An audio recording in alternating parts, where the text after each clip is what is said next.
আসসালামু আলাইকুম, স্বাগতম জানাচ্ছি বাইনারি ইউনিভার্সে। তো আজকের এই ভিডিওতে আমরা দেখব কীভাবে ডাইনামিক্যালি আমরা কীভাবে একটা এপিআই থেকে আমরা কীভাবে একটা অবজেক্ট ডাটা এনে আমাদের HTML কোডে আমরা বসাতে পারি, বসিয়ে আমরা আউটপুটটা পাইতে পারি। তো এর জন্য বেশি কোড করা লাগবে না। আমরা যে post.html নামক একটা খুলছি, সেখানের মধ্যে আমরা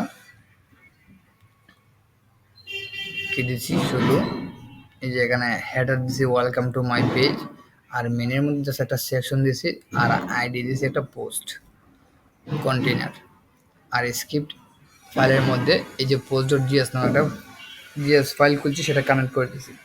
HTML এর মধ্যে কিছুই নেই। তারপরে আমরা এখন post.js এর মধ্যে চলে যাব। এখানে কি করছি, এখানে নর্মাল থিংকে জাস্ট একটা ফাংশন ক্রিয়েট করছি লোড পোস্ট নামে, সেখানে ফেচ করে একটা এপিআই থেকে আমরা ডাটা আনছি। ডট দেন রেসপন্সটাকে, যে রেসপন্সটা পাইছি সেটাকে আমরা জেসনে কনভার্ট করছি। জেসনে কনভার্ট করার উপর যে ডাটাটা পাইছি পোস্ট ডাটাটা, সেটাকে আমরা ডিসপ্লে পোস্ট ফাংশনে প্যারামিটার দিয়ে পাঠিয়ে দিছি।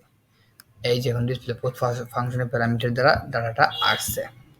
আসার পরে এখানে কি করছে, এখানে এই যে আমি কি করছি, কনস্ট্যান্ট সেকশন নামে একটা আমি এলিমেন্টকে কল করছি। আমি আমার HTML ডকুমেন্ট থেকে একটা আইডিকে কল করছি, যে পোস্ট কন্টেনার আইডিটার মাধ্যমে এটাকে আমি আনলাম এখানে।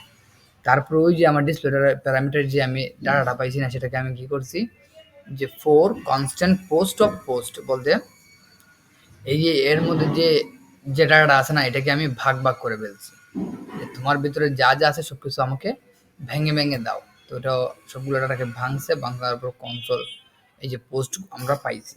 তো পোস্ট কি, সাপোজ আমার মধ্যে 100টা অবজেক্ট ছিল, প্রতিটা অবজেক্ট 100টা অবজেক্ট ছিল একটা এরের মধ্যে। তো এখন আমরা এটা ভাঙার পর একটা করে অবজেক্ট পাইছি। যাই হোক, এটা পেলাম আমরা। তারপর কি করছি, এখানে constant div equal to document dot create element, এখানে একটা এলিমেন্ট ক্রিয়েট করছি।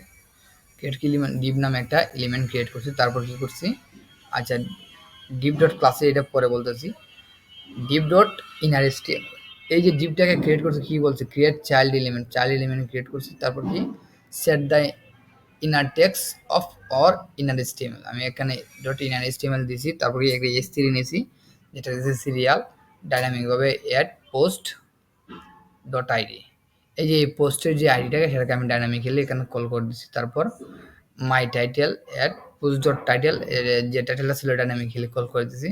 তারপর S3 description post dot body dynamically call করে দিয়েছি। তারপর বলছি কি, এই যে সেকশনটাকে আমি আনছিলাম, সেকশন ডট অ্যাপেন্ড চাইল্ড হিসেবে টিপটাকে আমি পাঠাই দিচ্ছি। পাঠাই দেওয়ার পর আমরা নর্মালি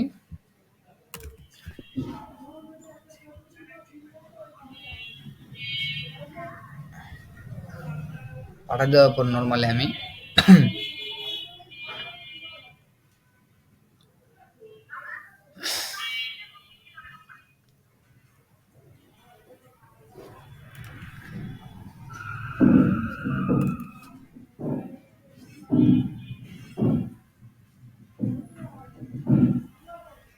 পাঠিয়ে দেওয়ার পর আমি এই যে এইগুলো আমি এখন ডাইনামিক্যালি আমার ওয়েবসাইটের মধ্যে পেলাম, তাই না? এই যে 100টা ডাটা আছে, এই যে 100 পর্যন্ত কিন্তু আমি খুব সহজে পেয়ে গেছি। এখন আমার এটা একটু কীরকম মোড লাগতেছে, আমি সেটার মধ্যে একটু স্টাইল এড করবো। তো সেই ক্ষেত্রে আমি কি করতে পারি, এই যে HTML এখানের মধ্যে আমি একটা হেডের মধ্যে স্টাইল ট্যাগ নিয়েছি, স্টাইল ট্যাগের মধ্যে ডট পোস্ট দিয়ে আমি এই যে এগুলো স্টাইল দিলাম। দেওয়ার পর কী করবো, এটার সাথে আমি অ্যাড করে দেবো ওই ক্লাস নেমটা আমি অ্যাড করে দেবো। এখানে কী করছি, আমি এই যে div dot class list dot add, তারপর ওই যে আমি ক্লাস নেমটা আমি এখানে কোটেশনের ভিতরে দিয়ে দিব, প্যারেনথেসিস দিয়ে কোটেশনের ভিতরে দিয়ে দিব। তো এটা দেওয়ার পর কী হয়েছে, আমার আমি যদি রিলোড দিই, যেগুলো কিন্তু আমার ডাইনামিক্যালি ডিজাইন হয়ে গেছে।